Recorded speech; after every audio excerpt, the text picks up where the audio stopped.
Ayo, segera download Quran Tadabbur, tafsir dalam genggaman Anda.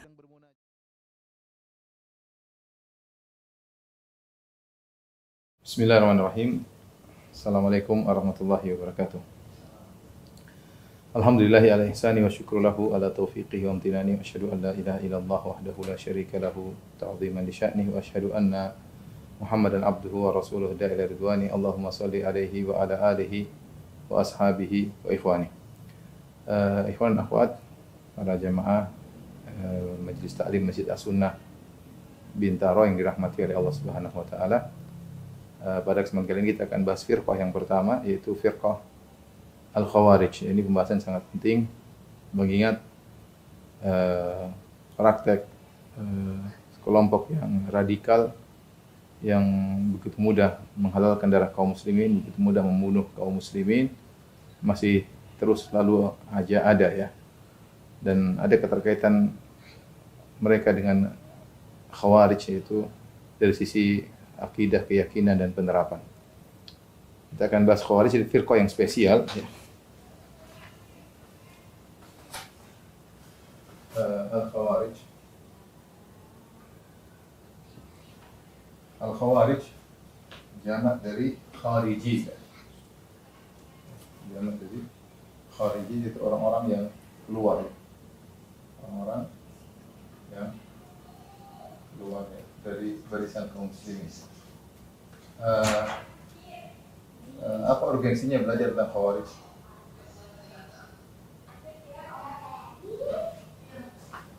Yang pertama, ikhwan akhwat Allah Subhanahu wa taala, Al-Khawarij adalah firqah yang pertama muncul.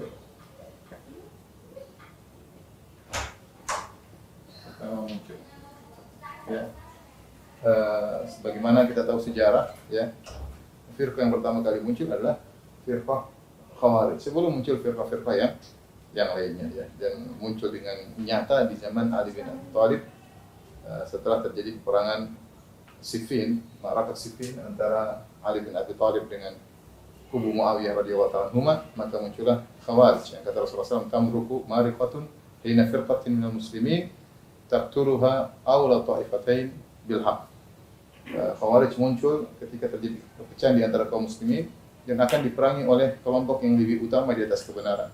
Yaitu muncul ketika perpecahan antara kubu Ali bin Abi Thalib radhiyallahu anhu dengan kubu Muawiyah radhiyallahu anhu. Muncullah Khawarij dan akan diperangi oleh kelompok yang lebih utama di atas kebenaran, yaitu Ali bin Abi Thalib radhiyallahu taala anhu. Maka dialah firqah yang pertama kali muncul. Kemudian yang menakjubkan juga, selain dia adalah firqah yang pertama kali muncul, Khawarij selalu muncul, ya, dan muncul dan hilang, ya, hingga akhir zaman, hingga munculnya Dajjal. Hingga munculnya Dajjal, ya. Dalam hadis Ibnu Umar, Rasulullah SAW mengatakan, "Kullama kharaja qarnun qata'ahu Allah." Ya. Sami'tu Nabi SAW yaqul, kata Ibnu Umar, aku mendengar Rasulullah SAW bersabda, ya, "Kullama kharaja minhum qarnun qata'ahu Allah." Ya. Setiap kali muncul tanduk mereka, ya, setiap kali muncul tanduk mereka, Allah patahkan tanduk mereka. Setiap kali muncul tanduk mereka, maka Allah patahkan, Allah potong tanduk tersebut. Kata Ibnu Umar, ya, aku mendengar Nabi mengucapkan ini lebih dari 20 kali. Nabi ulang-ulang, kullama kharaja minhum qata'ahu Allah. Kullama, setiap kali keluar tanduk dari mereka, Allah potong. Setiap kali keluar, Allah potong. Hatta yakhruju fi rawdihim ad-dajjal. Sampai kata Nabi sallallahu alaihi wasallam, hatta yakhruju fi rawdihim ad-dajjal. Ini ada dua riwayat, rawdihim ada rawdihim, itu hingga Dajjal bertemu dengan mereka, yaitu menipu mereka, sehingga Dajjal menipu mereka. Dalam riwayat lain, fi a'radhim Dajjal, sampai hingga ya, mereka salah satu pasukan Dajjal.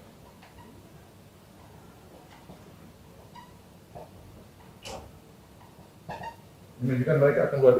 Ibnu Taimiyah mengatakan dalam Majmu' Fatawa bahwasanya demikianlah Khawarij akan suluh muncul, hilang, muncul, hilang sampai menjelang hari kiamat, sampai Dajjal. Menunjukkan kelompok ini tidak berhenti, ya. Mungkin muncul kemudian hilang. Dalam riwayat yang lain kata Nabi SAW, fa idza kharaju faqtuluhum. Kalau mereka muncul, perangi mereka. Thumma idza kharaju faqtuluhum. Kalau mereka muncul, perangi mereka. Thumma idza kharaju faqtuluhum. Kalau mereka muncul, bunuh mereka, kata Nabi. Nabi bilang, bunuh mereka sampai 20 lebih. Yaitu Nabi memotivasi untuk membunuh mereka. Ya.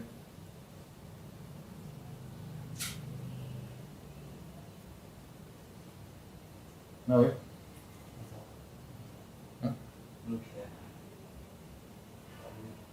No? Baik, ini Khawarij selalu muncul, hilang, dan muncul dan hilang, ya. Demikian. Kemudian jadi mereka selalu ada, ya. Dan bisa jadi muncul sekarang, bisa jadi hilang, kemudian muncul kemudian, ya. Kita selalu waspada dengan, sehingga membuat kita selalu waspada dengan kelompok ini. Ya, hendaknya waspada. Hendaknya selalu waspada dengan firqah ini.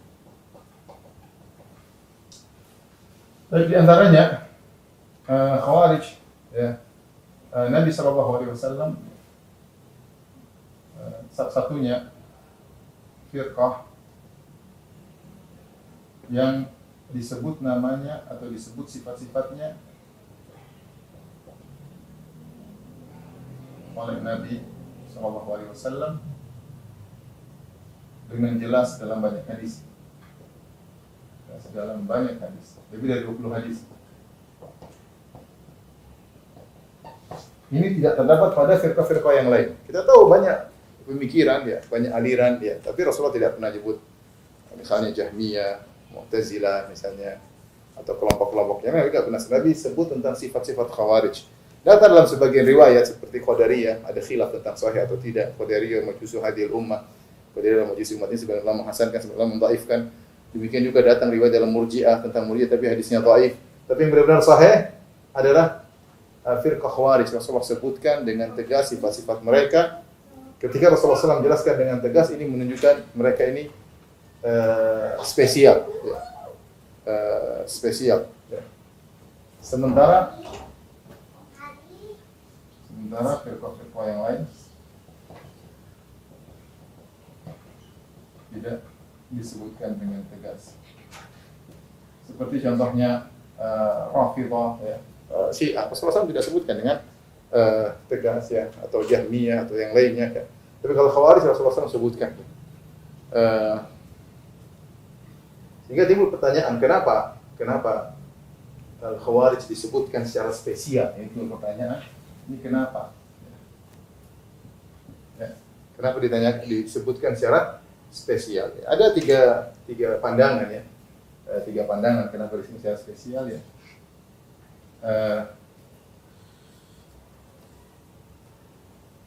Di antaranya karena dia ada firqah yang pertama.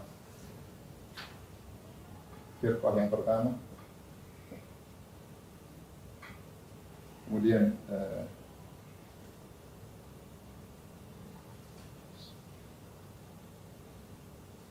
yang kedua, mudahnya orang-orang terfitnah dengan mereka, terfitnah sehingga membenarkan atau menjadi pengikut mereka.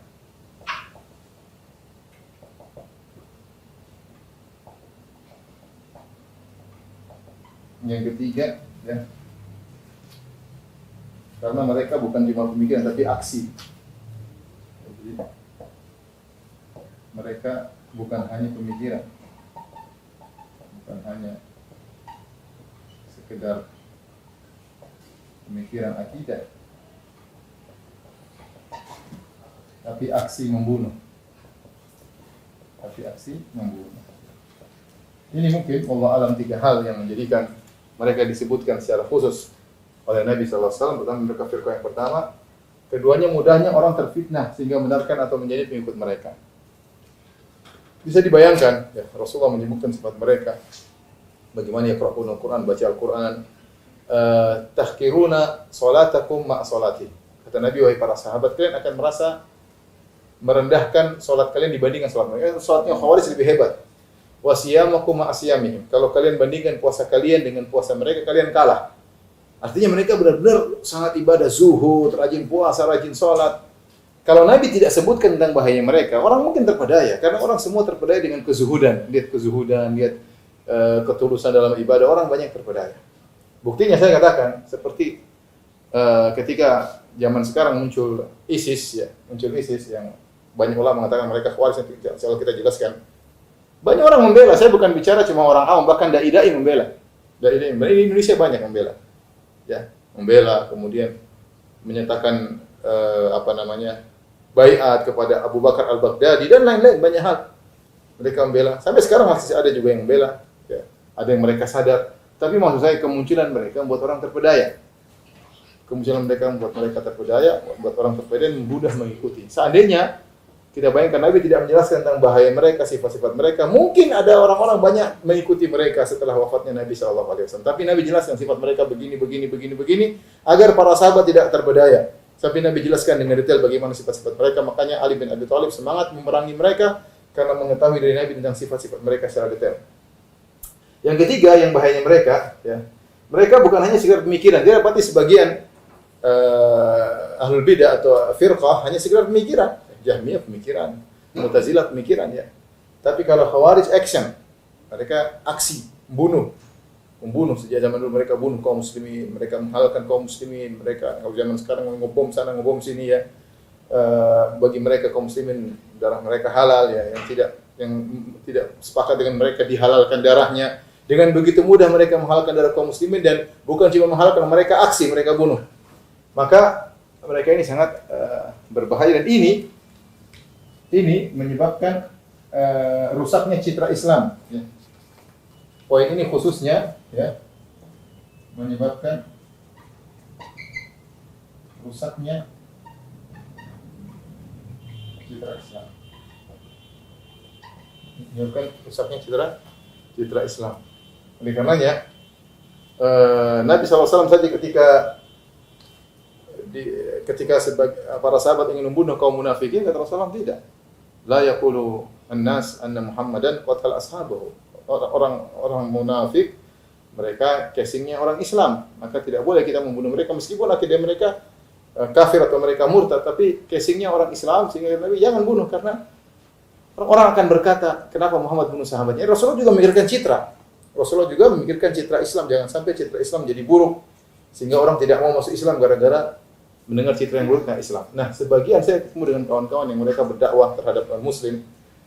Mereka berkata sebagian mereka tidak mau masuk Islam gara-gara praktek ISIS. Bagaimana kata mereka masuk Islam? Ada Islam kayak begitu. Bagaimana masuk Islam? Kemudian satu sama-sama bilang Allahu Akbar, kemudian saling membunuh.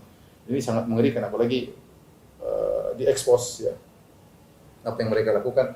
Maka wajar jika Nabi SAW serius ketika menyebutkan tentang firqah Khawarij, ya. Maka Khawarij, ya, adalah firqah yang sangat berbahaya, ya, firqah yang sangat berbahaya karena mereka aksi dan membunuh kaum muslimin dengan mudahnya, ya. Dan kita tahu sekarang banyak anak-anak muda yang terpengaruh dengan Khawarij. Taib, ini urgensinya kita belajar Khawarij agar kita tidak terpedaya. Apalagi Khawarij selalu muncul dalam dunia Islam. Silih berganti, jika hilang satu muncul yang lain, hilang satu muncul yang lain. Taib, bahasan berikutnya.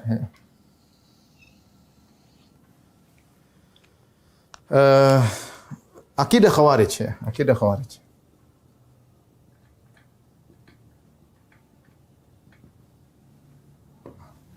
Akidah Khawarij. Ya. Akidah Khawarij. Dari mana kita tahu akidah Khawarij? Ketika kita ingin tahu akidah dari firqah-firqah yang ada, biasanya kita baca buku mereka. Ada problem dalam masalah akidah Khawarij, problem. Ya. Mereka tidak punya sumber buku. Tidak punya literatur untuk kita cek, untuk kita baca langsung. Ini berbeda dengan kalau kita bicara Rafidhah. Rafidhah Syiah punya buku banyak. Mu'tazilah bukunya banyak. Asy'ariyah bukunya banyak ya. Dan Sufi-Sufi bukunya banyak. Tapi kalau kita bicara tentang Khawarij, enggak ada buku mereka. Oleh karenanya Ibnu Nadim dalam Fahrasat menyatakan bahwasanya kutubuhum masturah, ya buku-buku mereka tidak ada. Kenapa? Karena banyak orang mencela mereka, memaki-maki mereka sehingga mereka tidak ada yang berani nulis buku atau membiarkan pemikiran tertulis dalam sebuah buku sehingga tidak ada. Ibnu Taimiyah juga mengatakan aqwalul khawarij arafnahu min naqlin nas anhum. Kami hanya mengetahui pemikiran orang Khawarij dari penukilan ya. Nah, terus bagaimana kita tahu tentang akidah Khawarij? Terus bagaimana caranya?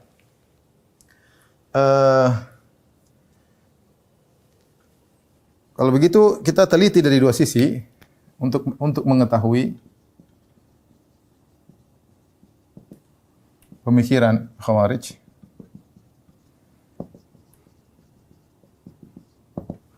Dengan dua salah satu dari dua metode.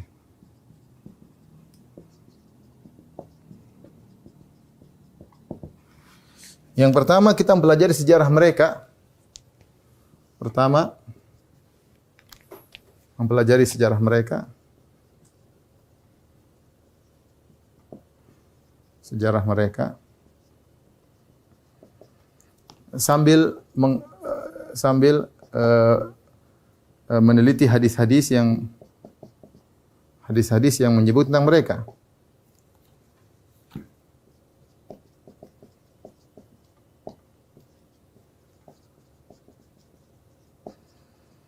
Ini lebih karena mereka tidak punya buku, maka caranya dengan kita meneliti tentang mereka ya. Yang kedua dengan melihat penjelasan para ulama. Dengan melihat penjelasan para ulama. Pembahasan tentang Khawarij terdapat dalam beberapa buku, misalnya dalam buku tarikh ya. Dalam buku tarikh, buku sejarah ada penyebut tentang Khawarij. Kemudian juga misalnya dalam buku akidah disebutkan tentang Khawarij. Di antaranya Kutubul Maqalat. Di antaranya adalah Kutubul Maqalat ya, yang sudah kita jelaskan pada pertemuan lalu. Kemudian juga Khawarij disebut dalam buku-buku fikih. Buku-buku fikih kaitannya dengan bagaimana bermuamalah dengan mereka jika muncul satu kelompok yang menyerang pemerintah, bagaimana itu cara bermuamalah dengan mereka.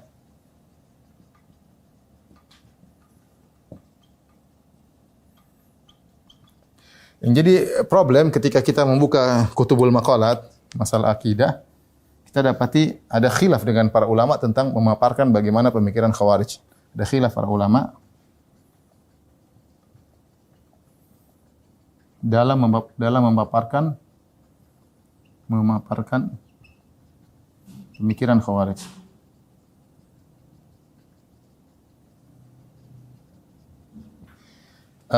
Seperti Syahristani punya pendapat, kemudian An-Nawawi punya pendapat, kemudian misalnya Ibnu Hazm punya pendapat sendiri, Abu Hasan Al-Asy'ari punya pendapat sendiri.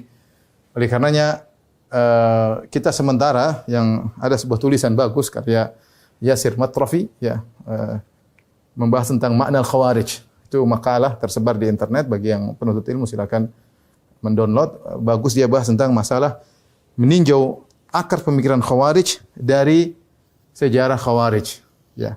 baru kita tarik apa sebenarnya yang disebut dengan khawarij. Siapa yang bisa dicap dengan khawarij. Ya. Maka kita akan bahas metode yang dibawakan oleh Syekh Yasir Al-Matrafi. Saya rasa sangat menarik. Ya, insyaallah akan kita bahas setelah ini. Tolong dihapus. Foto dihapus. Baik, ikhwan dan akhwat, kita akan bahas tentang sejarah khawarij. Kita akan bagi menjadi 3.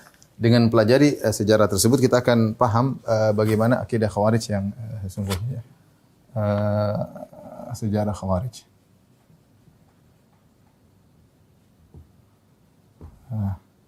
Kita bagi 3. Ya. Yang pertama, masa sebelum muncul khawarij. Muncul khawarij. Yang kedua, masa munculnya khawarij. Munculnya khawarij secara real ya, benar-benar secara nyata. Itu di zaman Ali bin Abi Thalib. Kemudian masa setelah bubarnya atau setelah buyarnya mereka, setelah mereka diperangi. Taib. Sebelum munculnya khawarij, pertama bibitnya muncul, ya, benih-benihnya muncul lewat seseorang bernama Dzul Khuwaisirah, ya, Dzul Khuwaisirah At-Tamimi, Dzul Khuwaisirah. Dia muncul di setelah Nabi perang Hunain. Jadi setelah Nabi perang Hunain, Nabi membagi ghanimah. Nabi memberikan sebagian orang. Ya, Nabi kalau membagi ghanimah, Nabi melihat siapa yang mau dikasih ghanimah, mungkin ada yang baru masuk Islam atau ada yang belum masuk Islam, Nabi kasih untuk muallaf qulubuhum, untuk menarik hati mereka agar masuk Islam. Ya, terutama pimpinan-pimpinan kabilah Nabi kasih, Nabi bagi. Muncullah orang ini berkata kepada Nabi, ia berkata, "Ya Muhammad, ittaqillah wa'dil." Ya. Dia mengatakan, wahai Muhammad, bertakwalah kepada Allah. Bertakwalah kepada Allah. Dan adilah, bersikap adilah. Bersikap adil. Ya, dia berkata demikian.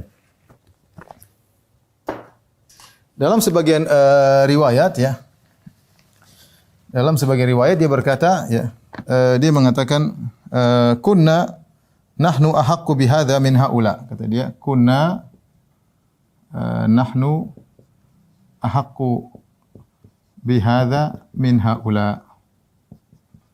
Kata dia, kami lebih berhak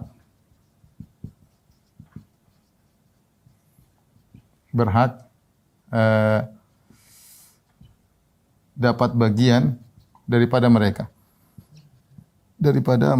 Jadi dia seakan-akan protes kepada Nabi sallallahu alaihi wasallam. Dia protes. Dia mengatakan, saya lebih berhak daripada mereka, ya. Seakan-akan dia mengatakan, wahai Muhammad, kau tidak adil. Dan jelas dia mengatakan kau tidak adil. Seakan-akan dia lebih adil daripada Muhammad. Makanya ada ujub pada diri orang-orang Khawarij. Ada ujub, ya. Nanti kita sebutkan sifat-sifat mereka. Ya, mereka ada ujub, ya, sehingga mereka berkata kepada Nabi, kau enggak adil wahai Muhammad. Maka Nabi SAW bantah. Kata Nabi SAW, man ya'dil illam a'dil. Siapa yang adil lagi kalau aku tidak adil? Terus siapa yang mau adil? Artinya Nabi adalah orang paling adil. Nabi SAW juga bersabda, aya'manunillah, ya, ala ahlil ardi wala ta'manuni. Apakah Allah percaya kepadaku untuk mengurusi kalian sementara kalian tidak percaya kepadaku? Ya. Jadi inilah pertama kali muncul orang yang di situ Nabi menyebutkan tentang Khawarij. Maka Rasulullah SAW mengatakan, yakhruju min kibalil masyriqi nasun wa hadha rajulu minhum, akan keluar dari arah timur sekelompok orang, salah satunya orang ini. Kata Nabi SAW, yaqra'unal Qur'an, ya, la yujawizu taraqiyahum, yamrukuna minad din kama yamrukus sahmu minar ramiyah. Akan keluar sekelompok orang, di antaranya orang ini, di daerah timur, maksudnya di Irak, di Kufah, ya. Daerah Al-Kufah, di daerah Irak, daerah timurnya kota Madinah, di antaranya Irak. Ya. Mereka baca Quran namun tidak melewati kerongkongan mereka. Mereka keluar dari agama seperti keluarnya anak panah dari hewan buruan. Jadi anak panah begitu keras masuk ke dalam hewan buruan tembus. Ya. Kata Nabi SAW. Ini pertama kali Nabi SAW sebut tentang Khawarij. Nabi pertama kali menyebut tentang Khawarij. Ya. Maka kemudian Nabi mulai menyebutkan. Jadi Khawarij belum muncul ya. Khawarij belum muncul. Kalau dekat ya.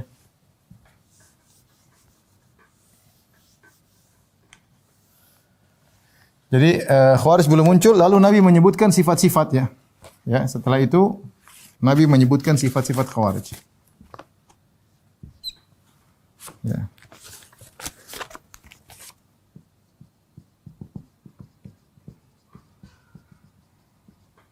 Sifat-sifat Khawarij yang akan muncul. Yang akan muncul ya. Nabi sebutkan sifat-sifat mereka banyak. Di antaranya pertama, mereka anak-anak muda dan bodoh. Anak-anak muda dan bodoh. Kata Nabi SAW, hudatsaul asnan, sufahaul ahlam. Sufahaul al-ahlam. Ya, mereka muda dan bodoh, ya. Kemudian di antara sifat mereka, ya, ibadah yang luar biasa. Kata Nabi SAW, tahkiruna salatakum ma'a salatihim. Kalian wahai sahabat akan merendahkan salat kalian dibandingkan salat mereka. Kalian akan merendahkan puasa kalian jika dibandingkan dengan puasa mereka. Artinya ibadah mereka sangat luar biasa ya. Ibadah mereka sangat luar biasa. Kemudian di antaranya mereka ujub ya, ujub dengan diri mereka. Tadi contohnya tadi Dzul Khuwaisirah ya. Contohnya Dzul Khuwaisirah. Contoh Dzul Khuwaisirah yang protes kepada Nabi sallallahu alaihi wasallam. Saya bacakan di antara sifatnya. Kata Nabi sallallahu alaihi wasallam, "Inna fikum qauman ya'buduna wa yat'abun hatta yu'jabu bihimun nas." Sungguhnya di antara kalian ada suatu kaum yang mereka beribadah kepada Allah dan mereka terus beribadah kepada Allah hatta yu'jabu bihimun nas, sampai orang-orang takjub kepada mereka. Ya. Wa tu'jibuhum nufusum, dan mereka sendiri kagum dengan diri mereka. Orang-orang kagum sama mereka, mereka kagum dengan diri mereka. Jadi ada sifat gurur dan ujub. Yamrukuna minad din muruqas sahmi minar ramiyah. Mereka keluar dari agama seperti anak panah yang menembus hewan hewan buruan ya. Ini di antara sifat-sifat mereka. Yang sifat-sifat yang termasuk parah adalah tidak paham tentang Al-Qur'an ya. Tidak paham Al-Qur'an, hanya sekedar baca. Hanya sekedar baca. Padahal mereka ahli bahasa Arab, mereka orang Arab. Ini banyak dalam hadis kata Nabi sallallahu alaihi wasallam, yaqra'unal Qur'an la yujawizu taraqiyahum. Ya. Yaqra'unal Qur'an la yujawizu taraqiyahum. Yaitu mereka baca Al-Qur'an tidak melewati kerongkongan, jadi cuma sampai di lafal doang. Mereka bahasa Arab tapi enggak ngerti Al-Qur'an. Mereka memahami lafal tanpa memahami makna yang dikandung, ya. Memahami lafal dengan pemahaman mereka sendiri. Nanti akan kita jelaskan ya prakteknya. Tanpa mendalami makna. Di antara ciri mereka ya. Kemudian Nabi mengatakan mereka punya kata-kata yang indah ya. Ya, mereka mengatakan yaquluna min khairi qalil bariyah. Kata-kata mereka indah.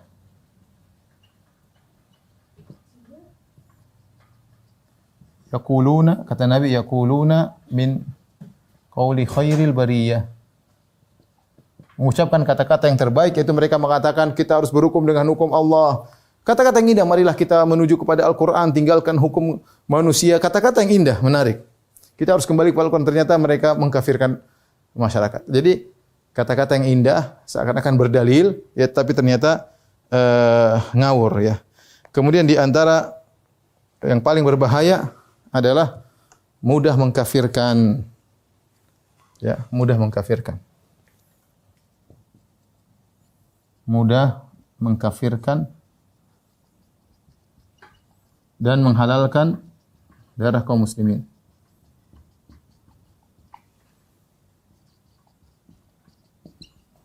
Kaum muslimin. Nabi berkata tentang mereka, kata Nabi sallallahu alaihi wasallam, yaqtuluna ahlal Islam,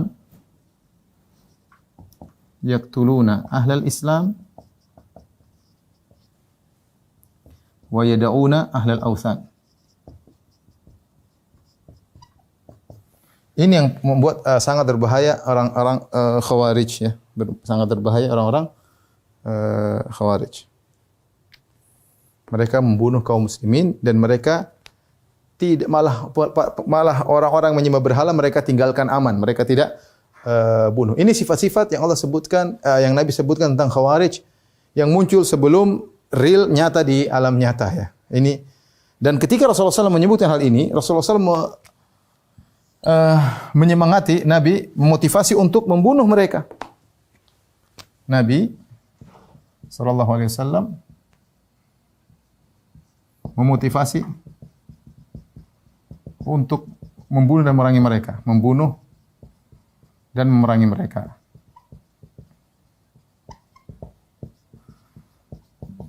Nabi berkata dalam sebagian hadis, la in ana adraktuhum la aqtulannahum qatla'at. Kata Nabi, la in ana adraktuhum la aqtulannahum qatla'ad. Kalau aku bertemu mereka, aku akan bunuh mereka sebagaimana memerangi kaum Ad. Akhirnya Nabi akan bunuh dengan sungguh-sungguhnya. Kata Nabi sallallahu alaihi wasallam, tuba liman qatalahum wa qataluhu. Sungguh beruntung orang yang membunuh mereka atau dibunuh oleh mereka. Kata Nabi, sungguh beruntung orang yang membunuh mereka atau dibunuh mereka. Atau dibunuh mereka. Demikian Nabi SAW mengatakan, kullama kharaju faqtuluhum. Setiap mereka keluar, bunuhlah, kata Nabi. Setiap keluar, perangilah, kata Nabi SAW. Sampai dia mengatakan, fa inna fi qatlihim ajran indallah liman qatalahum. Kata Nabi, ya, membunuh mereka ada pahala besar. Ada pahala besar. Nah, ini hadis-hadis Nabi sampaikan sebelum Khawarij muncul. Sebelum Khawarij muncul. Inilah awal, tapi Nabi sudah jelaskan dengan sifat-sifat yang jelas, dipahami oleh para sahabat, terutama Ali bin Abi Thalib. Nabi jelaskan dengan sangat gamblang sampai kapan keluarnya, nanti akan kita sebutkan lagi di mana keluarnya, ya. Kemudian ini fase pertama, ya. Masa sebelum muncul Khawarij. Yang kedua, munculnya Khawarij secara nyata. Secara nyata. Ya. Khawarij muncul, ya. Lokasi, ya, di Masyriq, Al-Masyriq, timur Madinah. Timur Madinah. Tepatnya itu di Irak. Irak, Al-Kufah, di Al-Kufah. Ya. Kemudian kapannya, waktu munculnya, kata Nabi SAW, tamruku mariqatun hina furqatin minal muslimin. Ya, hina furqatan minal muslimin. Ketika perpecahan di antara kaum muslimin.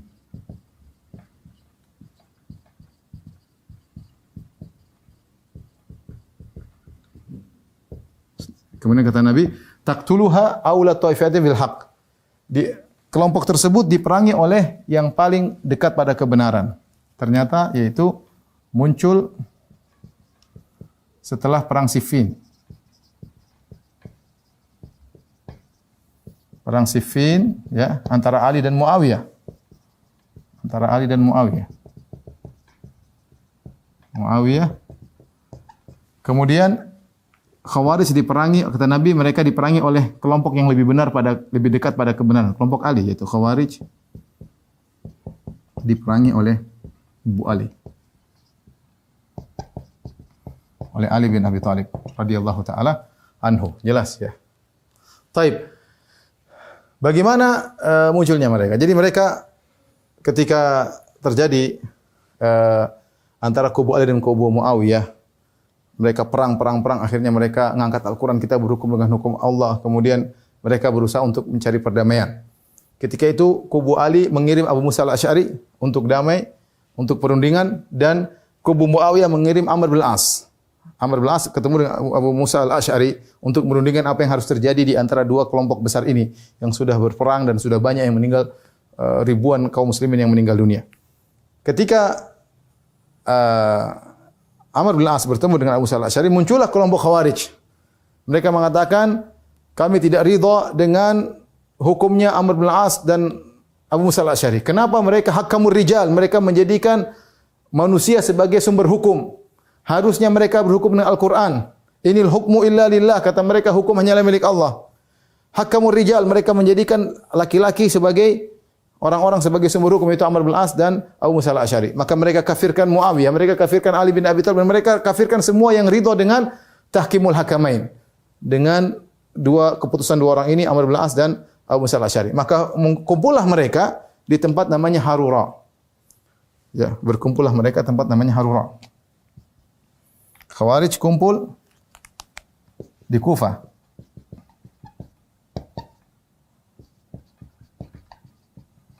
Berkumpul di Harura, Harura ya. Di Kufah. Makanya mereka disebut dengan Haruri. Pertama kali mereka Haruri karena tempat perkumpulan mereka Haruri. Terjadilah kemudian peperangan. Mereka kumpul disebutkan sampai sekitar 6.000 orang atau 8.000 orang, banyak ya. Dan mereka siap memerangi Ali bin Abi Thalib ya. Mereka kumpul, kemudian mereka bikin gaduh.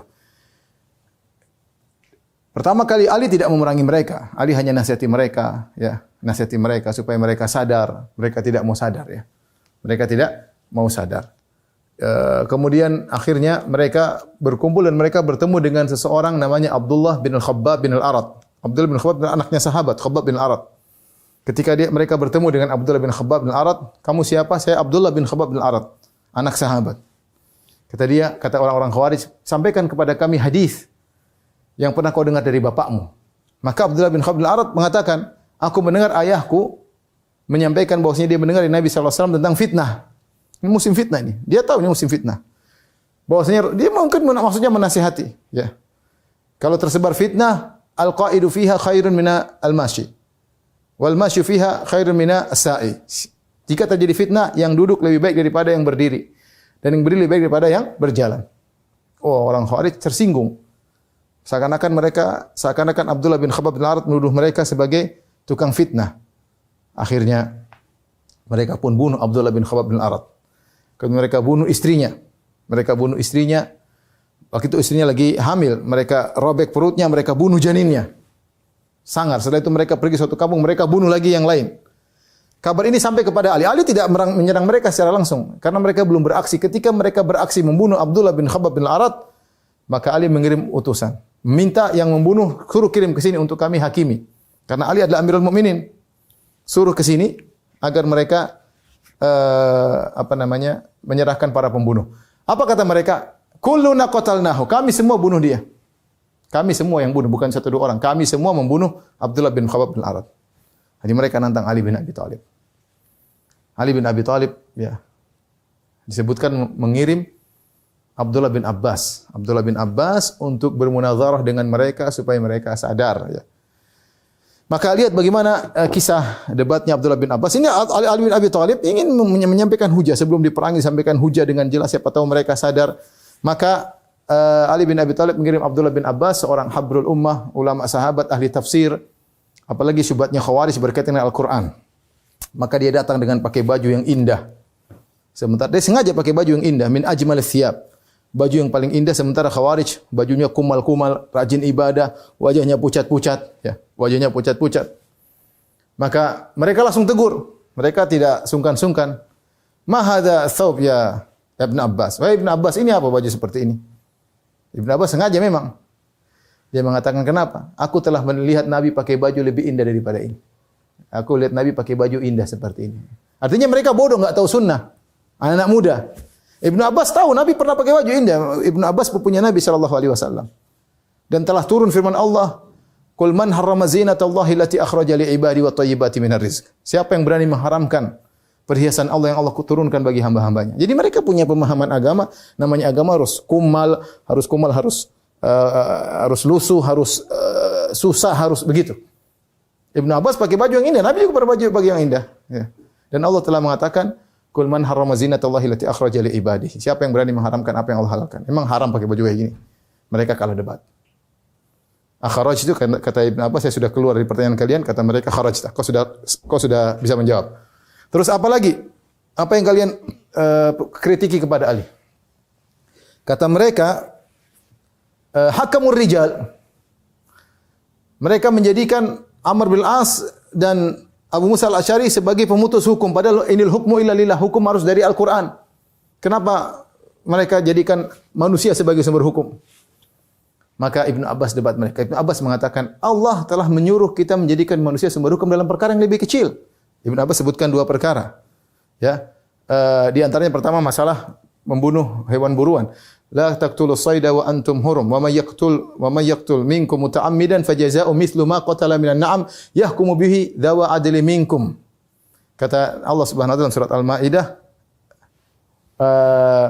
bahwasanya wahai orang-orang beriman, kalau kalian sedang berihram maka jangan membunuh hewan buruan. Barang siapa yang sengaja membunuh hewan buruan, maka harus ada dua orang laki-laki yang adil yang menentukan apa denda bagi hewan buruan tersebut. Maksudnya kalau seorang sedang ihram pakai baju ihram kemudian membunuh kelinci, ini ada dendanya. Dendanya apa? Minan na'am, apakah kambing, sapi atau onta? Yang menentukan kalau membunuh kelinci dendanya kambing atau onta atau sapi adalah dua orang yang adil. Lihat, Allah menyuruh untuk berhukum dengan dua orang lelaki yang adil dalam urusan kelinci. Bagaimana lagi dengan urusan darah kaum muslimin, kata Ibnu Abbas. Yang kedua, Allah berfirman dalam Al-Quran tentang masalah cerai laki-laki dan wanita. Wa in khiftum shiqaqa bainihima fab'athu hakaman min ahlihi wa hakaman min ahliha. Yurida islaha yuwaffiqillahu bainahuma. Kalau kalian khawatir dua orang ini akhirnya bisa bercerai, utuslah hakam, yaitu wakil dari pihak lelaki dan hakam dari wakil dari pihak wanita untuk merunding. Lihatlah, Allah menyuruh masalah cerai atau tidak dirundingkan oleh dua orang lelaki. Ibnu Abbas mengatakan, al-kharajtu, saya sudah keluar dari pertanyaan kalian. Mereka enggak bisa jawab. Kata mereka, iya, kau benar. Tapi apalagi yang kalian diskusikan?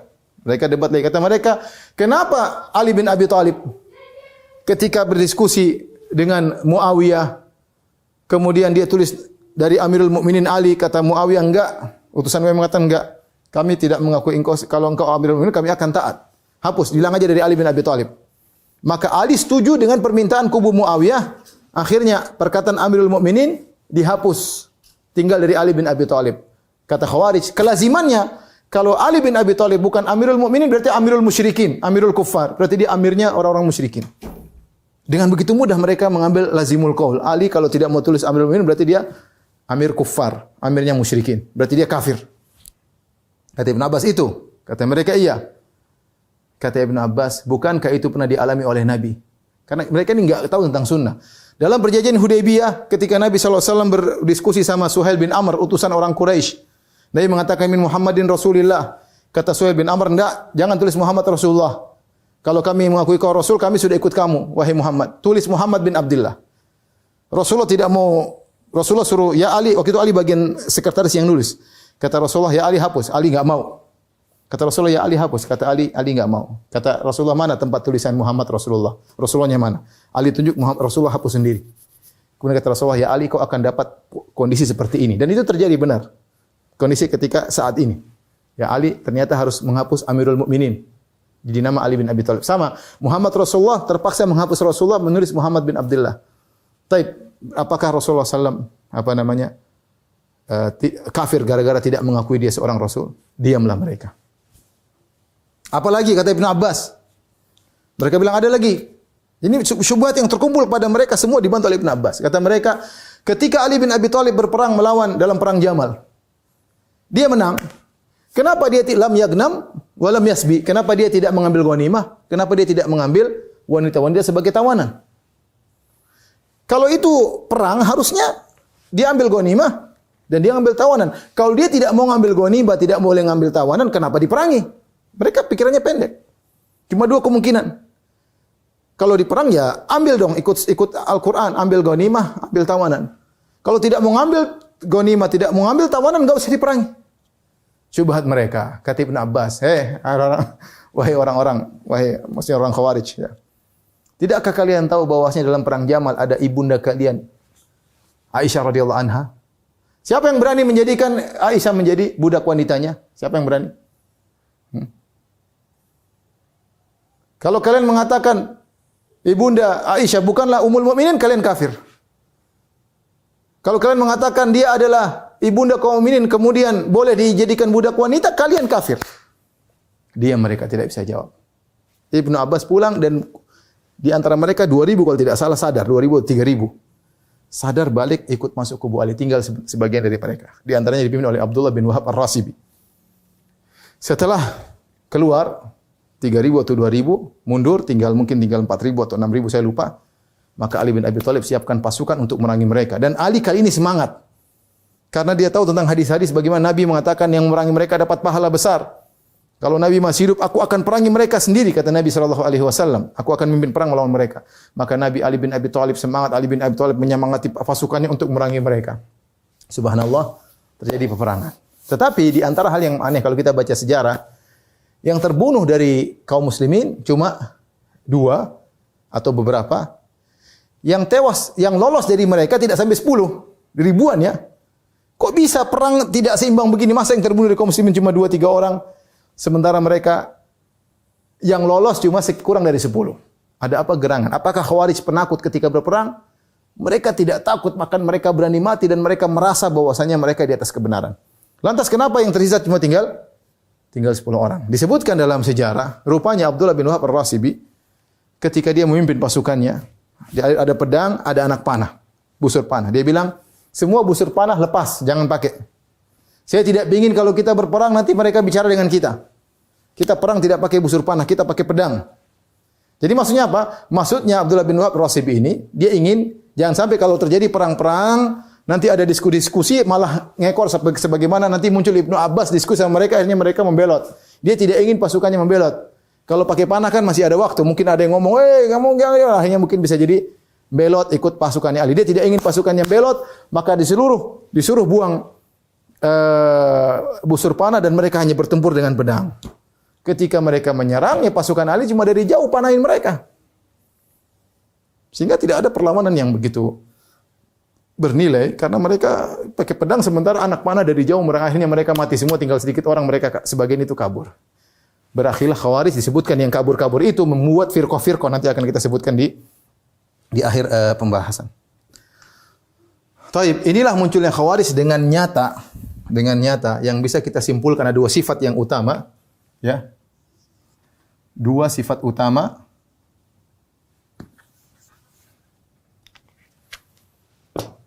Khawarij.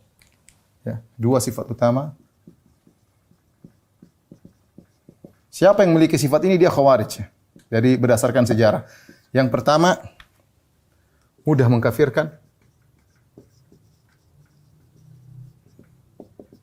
Yang kedua, mudah membunuh. Ini 2 sifat, 2 membunuh kaum muslimin. Ingat, ketika Nabi jelaskan tentang sifat-sifat Khawarij, Nabi tidak mengatakan Khawarij adalah yang mengkafirkan pelaku dosa besar, tidak. Nabi tidak bahas bahwasanya mereka dosa besar. Itu hanya pembahasan dari sebagian ulama tentang khawarij yang belakangan muncul. Nabi kita bicara tentang khawarij yang Rasulullah sebutkan yang muncul di zaman Ali cuma 2 sifatnya, mudah mengkafirkan, mudah membunuh. Kenapa mudah mengkafirkan? Karena bodoh. Baca Quran tidak ngerti, tidak tahu sunnah-sunnah Nabi sallallahu alaihi wasallam, bahlul ya. Dan kedua mereka mudah membunuh, aksi ya.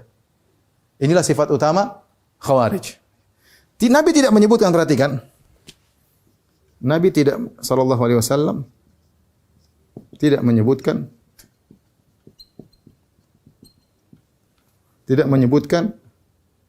bahwa mereka mengkafirkan pelaku dosa besar.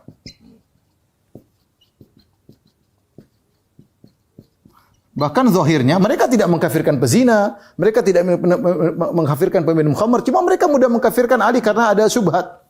Ada hal yang menurut mereka itu buat kafir. Tadi Ali Amirul Mukminin dihapus. Jadi Ali bin Abi Thalib, terus kenapa tidak ambil ghanimah? Mereka kafirkan. Kenapa Ali memberi hukuman kepada yang menghukum adalah manusia? Jadi tidak ada bicara mereka orang berzina kafir, minum khamar kafir, pelaku tidak. Nabi mereka bukan begitu dan Nabi tidak pernah mengatakan demikian. Yang kedua, Nabi tidak berbicara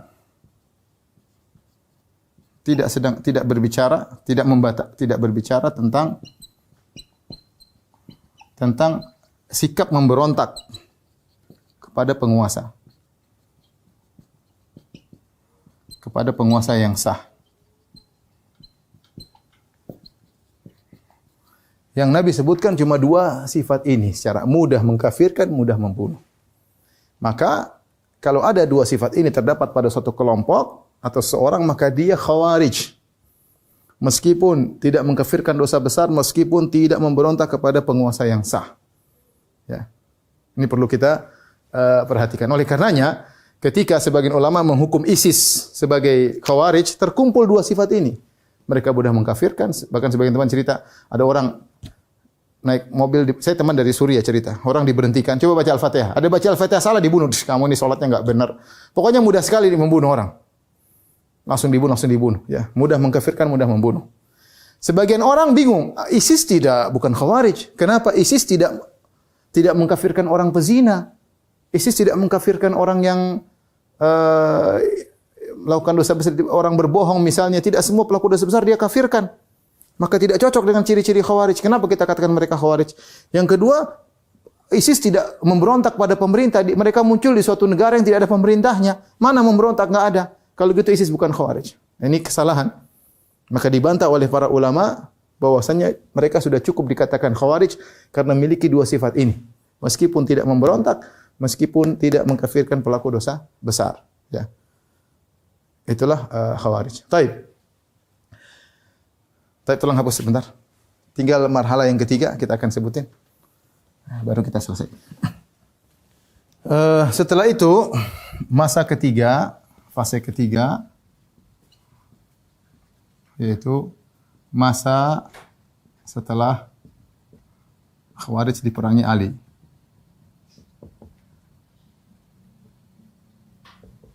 Ali bin Abi Thalib. Maka muncullah firqah-firqah. Dan inilah muncul firqah-firqah yang ditulis oleh para ulama dalam kutubul maqalat, ya, baik dalam Maqalatul Islamin atau dalam Farqul Bainal Firaq. Abdul Qadir Baghdadi menyebutkan firqah-firqah mereka yang banyak, ya. Tapi firqah-firqah mereka di antaranya disebut namanya al-muhakkimah. Ini yang keluar di zaman yang muncul di zaman Ali, yang menuntut siapa yang bertahkim selain Allah maka muncul di zaman Ali. Ali bin Abi Thalib radhiyallahu anhu. Kemudian namanya firqah al-Azariqah. Ini firqah pengikut Nafi' bin Arzaq. Kemudian juga ada namanya As-Safriyah. Ini pengikut siapa? Abdullah bin Asfar atau siapa? Pokoknya Al-Asfar. Nama-nama orang ini, ya. Kemudian namanya ada tidak salah Al-Jarudiyah, saya agak lupa juga, ya. Ini juga terpecah-pecah menjadi berapa? Di antaranya adalah Al-Ibadiyah. Al-Ibadiyah, ya. Banyak firqah Khawarij, ya. banyak firqah Khawarij, tetapi semua firqah ini sudah hilang. Sudah punah. Yang tersisa secara nyata di zaman sekarang cuma Al-Ibadiyah, Abdullah bin Ibad. Inilah aliran dari saudara-saudara kita di negeri Oman. Di negara Oman. Mereka adalah Al-Ibadiyah, pengikut dari Ibadi, Al-Ibad, Abdullah bin Ibad atau siapa Fulan bin Ibad, pendiri firqah Ibadiyah. Tetapi kalau kita lihat praktek pemikiran mereka sekarang, mereka tidak memiliki pemikiran Khawarij yang seperti di zaman Ali bin Abi Thalib yang dikabarkan oleh Nabi. Mudah mengkafirkan dan mudah membunuh. Mereka tidak demikian. Ya, sebagian teman-teman kerja di sana dan mereka tidak mudah membunuh kaum muslimin dengan ISIS. Ya. Dengan ISIS mereka tidak. Memang ada beberapa hal yang apa namanya di antara akidah mereka. Kalau kita lihat akidah mereka sangat mirip dengan Mu'tazilah. Makanya dulu ada ulama mereka yang menulis buku mirip dengan Mu'tazilah, seperti mereka mengatakan Al-Qur'an adalah makhluk. Mereka menolak Allah Subhanahu wa taala dilihat pada hari kiamat. Secara akidah, kenyataannya secara akidah mereka lebih dekat kepada Mu'tazilah. Kepada Mu'tazilah, ya. Dari sisi Al-Qur'an makhluk kata mereka. Makhluk. Allah tidak dilihat pada hari kiamat. Contoh. Masalah takfir, pelaku dosa besar. Perhatikan, pelaku dosa besar. Bandingkan antara Ibadiyah dengan Mu'tazilah. Ibadiyah, pelaku dosa besar, kufur nikmat. Kufur nikmat dimuamalahi dengan muamalah muslim, dengan muamalah muslim di dunia, di akhirat kekal. Ini kalau tidak salah mirip dengan Najdat atau siapa, tapi Mu'tazilah, lihat Al-Mu'tazilah, lihat pelaku dosa besar fi manzilah baina manzilatain, ya, antara mukmin dan kafir. Tidak mukmin, tidak kafir. Tapi dimuamalahi muslim. Tapi dimuamalahi dengan muamalah muslim.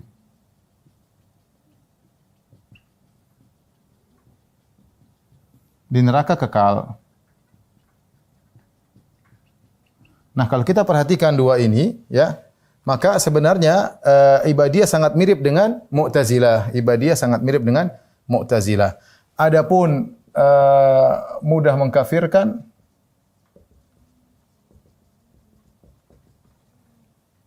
dan mudah membunuh,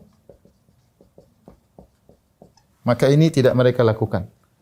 Tidak mereka lakukan. Ini tidak dilakukan oleh mereka. Baik, ikhwan yang dirahmati Allah Subhanahu wa taala, sekarang kita bahas tentang akidah Khawarij, ya.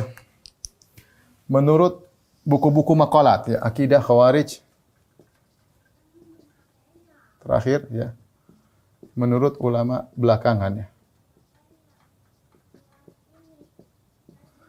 Mereka memandang jadi mereka menyimpulkan dari mana para ulama ketika mereka menulis kutubul maqalat, mereka menyimpulkan dari firqah-firqah yang ada. Sehingga kesimpulan mereka ada tiga model, ya, tiga penilaian. Seperti An-Nawawi, yang pertama An-Nawawi mengatakan Khawarij adalah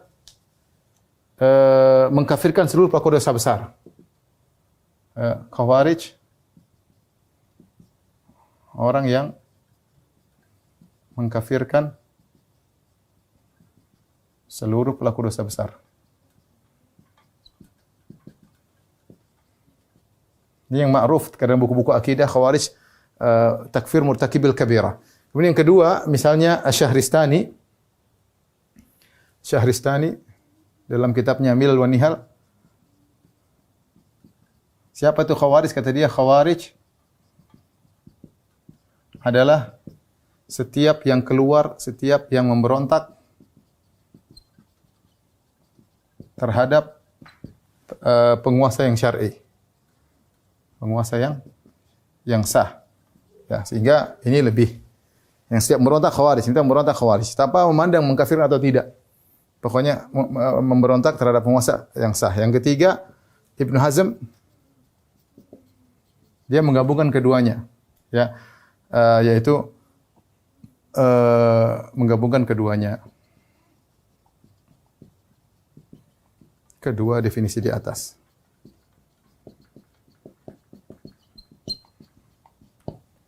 Di sini Ibnu Hajar punya perincian, Syekhul Islam juga punya perincian. Syekhul Islam kalau kita baca tafsir beliau tentang Khawarij, beliau cenderung kepada yang kita simpulkan. Saya akan baca mungkin di hari pengajian ya, atau saya baca sekarang ya.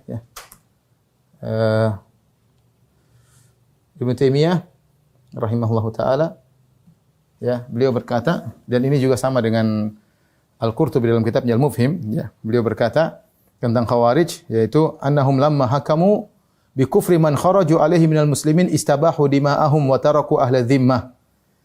Al-Qurtubi rahimahullah ketika menyebut tentang sifat Khawarij, beliau mengatakan yaitu yang mengkafirkan orang-orang yang mereka tinggalkan, yaitu mereka keluar dari orang-orang Islam, mereka kafirkan dan mereka menghalalkan darah mereka. Mereka halalkan darah mereka. Jadi sama seperti yang kita simpulkan, memiliki sifat mengkafirkan dan menghalalkan darah. Dan ini juga diikuti oleh Ibnu Taimiyah. Ibnu Taimiyah berkata, "Lakinil khawarij dinuhum al-mu'azzam mufaraqatu jama'atil muslimin." Agama Khawarij adalah berpisah dari barisan kaum muslimin, wa istilalu dima'ihim wa amwalihim, dan menghalalkan darah dan harta kaum muslimin. Ya. Beliau sebutkan dalam konteks yang lain, oleh karena dalam konteks yang lain ini menakjubkan, Ibnu Taimiyah menganggap orang-orang Rafidhah yang suka membunuh ahlu sunnah, menghalalkan darah mereka sama dengan Khawarij. Ya, secara sifat Khawarij. Seperti orang-orang Rafidhah zaman sekarang yang membunuh sebagian kaum muslimin dengan mudahnya, maka menghalalkan darah mereka, membunuh seperti waktu kejadian di Suriah. Teman-teman banyak cerita bagaimana orang-orang Syiah mengatakan uqtulus sunnah wa dukhulul jannah, bunuhlah ahlu sunnah masuk surga. Jadi ada merasa ibadah dengan membunuh kaum muslimin. Orang Khawarij dulu juga begitu. Mereka merasa beribadah dengan membunuhi kaum muslimin, ya. Oleh karenanya, adapun definisi yang belakangan, maka ini definisi dari buku-buku belakangan. Barang siapa yang keluar dari pemerintah, maka dia Khawarij. Itu pendapat Syehristani. Taib, Ibnu Hajar memiliki perincian, dan ini juga disinggung oleh Ibnu Taimiyah. Ya, ini mungkin saya tutup terakhir tentang orang-orang yang memberontak. Ada 3 model. Yang pertama namanya al-bughat. Yang kedua namanya al-khawarij. Yang ketiga ada namanya quta'ut thariq. Ini dibedakan. Jadi al-bughat yaitu yang memberontak karena menuntut keadilan. Berontak karena menuntut keadilan. Ya, ini juga kalau mereka menimbulkan mudarat bisa diperangi. Tapi mereka bukan khawarij. Khawarij adalah memberontak yang disertai pengkafiran, yang disertai dengan pengkafiran. Mengkafirkan penguasa dan rakyat misalnya. Mengkafirkan. Kalau dia mengkafirkan penguasa, mengkafirkan seluruh perangkat penguasa, ABRI, polisi, itu khawarij. Ya. Quta'ut thariq ya perampok di jalan. Ini juga diperangi. Ya.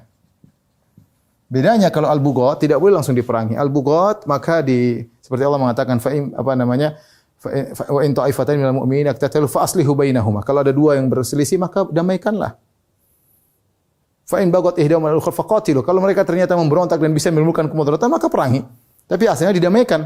Dan khawarij disuruh diperangi. Ini bahaya Khawarij karena mereka bukan hanya memberontak tapi serta dengan pengkafiran. Ya, oleh karenanya ikhwan dan akhwat, tidak semerta-merta kalau ada orang yang kemudian melakukan pencelaan terhadap penguasa, kita mengatakan Khawarij secara syar'i, kita bilang dia salah, dia menyelisih sunnah. Tapi tidak bisa kita label dengan Khawarij. Tidak mudah kita label dengan apa? Khawarij. Kecuali ada pemikiran mengkafirkan kaum muslimin, baru di situ ada pemikiran Khawarij. Dan ada di tanah air kita orang yang begitu mudah mengkafirkan penguasa, mengkafirkan PNS dan yang lain. Itulah pemikiran Khawarij. Tapi kalau tidak sampai pada derajat pengkafiran, maka kita bilang salah, ini mudarat dan yang lainnya kita tidak setuju. tapi melabeli khawarij maka tidak mudah. Baik, demikian saja ikhwan dan akhwat yang dirahmati Allah Subhanahu wa taala kajian kita pada kesempatan ini. Insyaallah kita lanjutkan pada kesempatan yang lain. Firqah berikutnya insyaallah tentang Rafidhah atau yang lainnya. Wabillahi taufiq wal hidayah. Assalamualaikum warahmatullahi wabarakatuh.